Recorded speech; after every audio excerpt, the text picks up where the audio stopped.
ያሁኑ ትውልድ ጀግንነትን አርበኝነት እንዴት ይመነዝረዋል?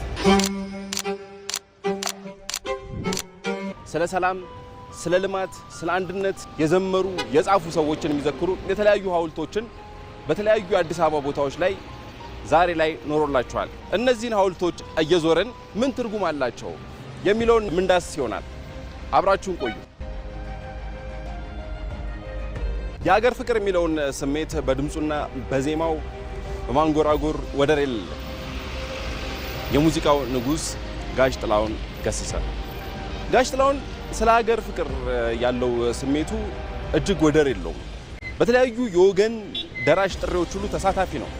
ሀገር ስትፈልገው አጥተው አታውቅም። ስለዚህም አሁን የምንገኘው 6 ኪሎ አካባቢ ነው። 6 ኪሎ ቋሚ ቅርስ ኖሮለታል። እሱን የሚያስታውስ እሱን የሚዘክር ይኸው ከጀርባ ያለው የጋሽ ጥላሁን ሐውልት ተመርቋል።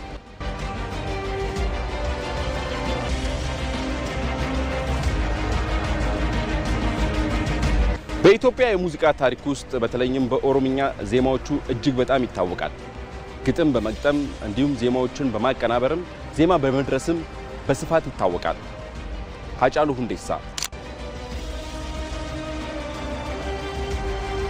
ሃጫሉ ሁንዴሳ በተለይም ለነጻነት የሚሆኑ በትግል መድረክ ውስጥም ደግሞ ህዝቦችን በማታገልም ምልክት ተደርጎ ነው የሚቆጠረው፣ በተለይ በወጣቶች ዘንድ። ይህንን ድንቅ እንዲሁም ወጣት ድምፃዊ ስራዎቹን እንዲዘከሩ እንዲሁም ማንነቱን ሊገልጽ በሚችል መልኩ እዚህ ኢሴ አካባቢ ሐውልት ቆሞለታል። የሥራ አጋሮቹ፣ ወዳጆቹ፣ ጓደኞቹ ስለሱ ሲገልጹ ሃጫሉ ሙዚቀኛ ብቻ አይደለም፣ ስለ እውነት የሚቆም ትልቅ ባለተሰጥኦ አርቲስት ነው የሚሉት።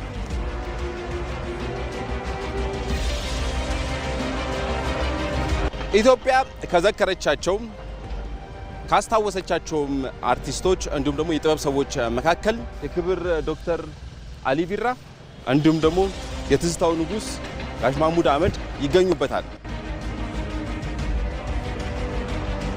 በተለይም ጋሽ ማሙድ አህመድ ከኢትዮጵያ አልፎ በተለያዩ ዓለም ሀገራት ላይ ሙዚቃዎቹ በስፋት የሚደመጡ ናቸው። ኢትዮጵያን ሙዚቃን በማስተዋወቅም ትልቅ አሻራውን አኑሯል። ሀገር በየትኛውም መድረክ ስትጠራውም ለሀገሩ በመቆም በጣም ይታወቃል። ከዛ ውጪ እዚህ ጋር የክብር ዶክተር አሊ ቢራም ደግሞ ሌላኛው ናቸው። ሁለቱም በነገራችን ላይ ጓደኛ ማቾች ነበሩ። አሊ ቢራ በተለይም በኢትዮጵያ ሙዚቃ ውስጥ ባለፉት 50 ዓመታት በኦሮምኛ ሙዚቃን ወደ ዘመናዊ ሙዚቃ የቀየሩ እንዲሁም ደግሞ የኢትዮጵያ ሙዚቃን ተወዳጅነቱን ጠብቆ እንዲቀጥል ትልቅ ሚና የተጫወቱ ናቸው። ፈጣሪ ነው ሰው ነው ያለያየን፣ ፍቅር አንድነት ይሻለናል የሚለው ሙዚቃው በጣም ይታወቃል።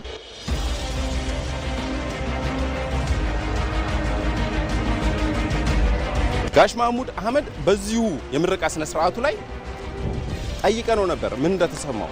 ቅርስ ነው፣ መታወሻ ነው፣ መማሪያ ነው።